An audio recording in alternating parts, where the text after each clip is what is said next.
So today I'm out in the shop going to install a new spin-on oil filter adapter on this 283 Chevrolet small block engine. This is a 1966 engine block, and it requires an adapter if you're going to get away from the bolt-on canister and you're going to use a spin-on. So I bought this Dapt 1024 spin-on oil filter adapter, and notice that it's a 3/4 inch 16 oil filter nipple. So we're going to do this. So for ease of explanation, I have the engine on the engine stand and it's upside down. Here you can see the oil filter goes there. The kit comes with some stickers and these items. There's they call it a 3-hole gasket, some 1/4 inch 20 bolts with an Allen screw, the Allen head. To tighten it, you need to have your own 3/16 inch Allen wrench. Comes with this nice flat rubber gasket which goes on here.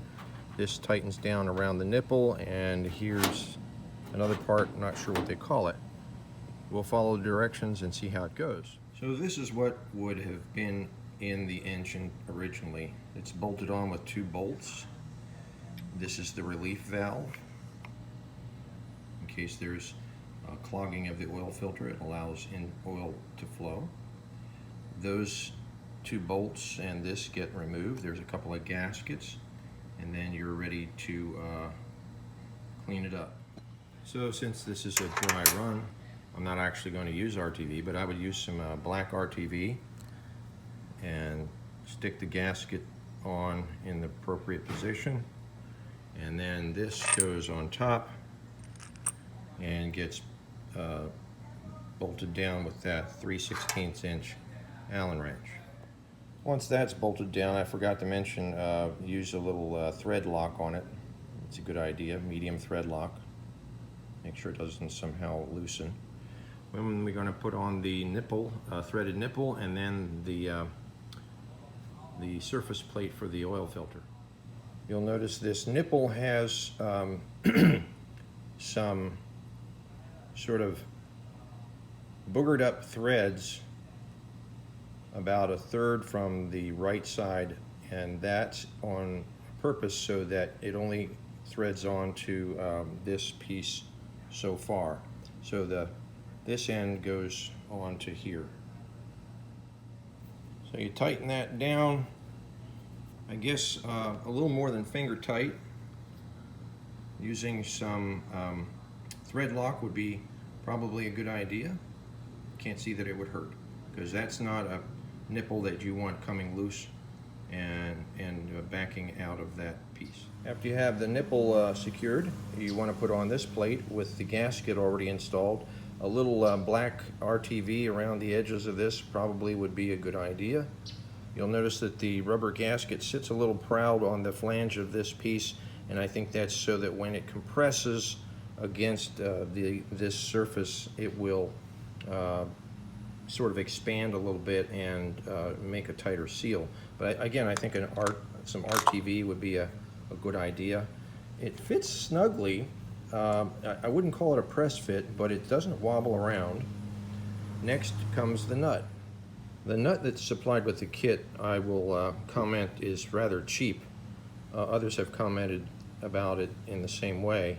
It's just a piece of stamped steel with little cut edges so that it threads on. It's not a very sturdy piece, and I could see that it could easily be damaged by over tightening. So I was searching in my shop for an alternative. A good alternative that occurred to me is that this Wix filter, which threads right on that nipple, has the same threads, has a steel surface here.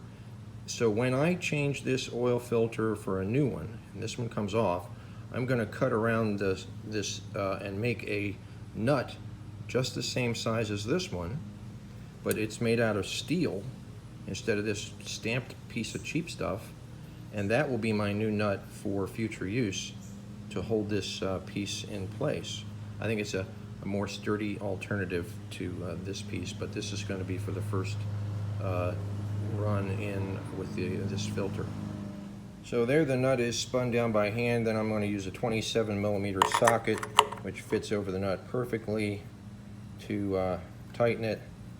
I'll tighten it just till I feel like, I don't know, 2 fingers and a thumb, and if it starts slipping, then maybe that's tight enough. I wouldn't grip it and go hog wild on it. That should be adequate. So now with RTV around that rubber piece and tightened down, I think we're good to go. Make sure this surface is spotlessly clean, because next comes the filter. I'm using a Wix 51515 because it has the correct threads and it has an internal bypass, so I've been told. Put a little oil on the gasket so that it spins on smoothly, and spin that on. The directions from the Dapt system say do not over tighten the filter. I usually hand tighten until I kind of go, yeah, it's going to take a pretty good amount of torque to get that pulled off again. And there you have it. I've got it installed. Well, I hope this video has been informative and hopefully helpful. That's all for now.